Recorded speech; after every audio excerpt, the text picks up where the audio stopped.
Begin with the first confirmed infection from the new COVID variant Omicron here in the United States. And CBS News has just learned that the CDC is reviewing more potential cases in several states.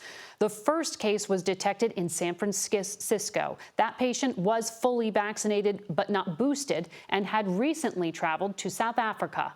Hundreds of cases of the new variant have now been confirmed in more than 20 countries, prompting the Biden administration to prepare stricter testing requirements for all travelers entering the United States, including Americans. Today, President Biden said this is why boosters are needed and implored Americans to get that additional dose. 135 million Americans are eligible for boosters. Only about 42 million have actually gotten them so far.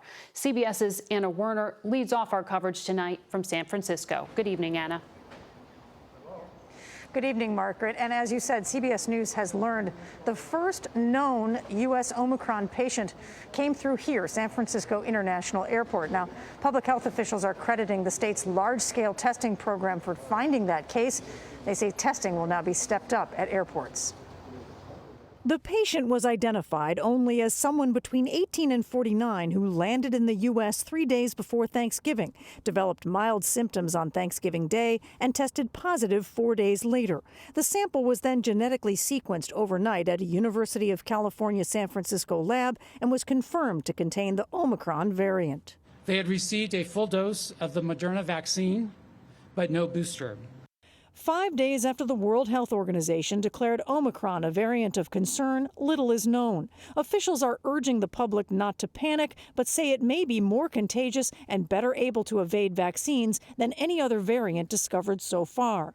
Today at the White House, Dr. Anthony Fauci said it will be weeks before researchers can determine how severe and transmissible Omicron really is. But current vaccines, he says, probably offer at least some protection.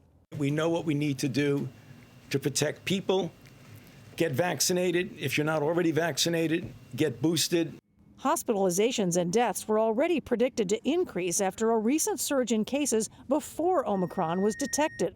The Delta variant still accounts for more than 99% of cases worldwide. Now, labs across the country are sequencing approximately 80,000 PCR tests a week to see where Omicron might show up. CBS's David Begnaud was given access to a New York City lab sequencing about 2,000 of those test samples. How long did it take for Delta to become the majority of all COVID-positive patients in New York City? It was probably 6 to 8 weeks. So is it your guess that once you detect Omicron, within, let's say, a month and a half to 2 months, it could be the majority of everything? It could definitely be. It's a race against the new variant. Right now, international travelers must test negative within 72 hours of their departure for the U.S. from any destination. But the White House is expected to tighten those rules so that everyone coming to the U.S. must test negative within a day of boarding, regardless of whether they are vaccinated. The CDC announced yesterday that it was expanding surveillance at 4 of the nation's busiest airports, including here at San Francisco International. And we've just learned that the agency is now reviewing more potential Omicron cases in several states. Plus, the mask mandate for planes, trains, and buses will be extended through March. Margaret? Those safety protocols still need it. Thank you, Anna.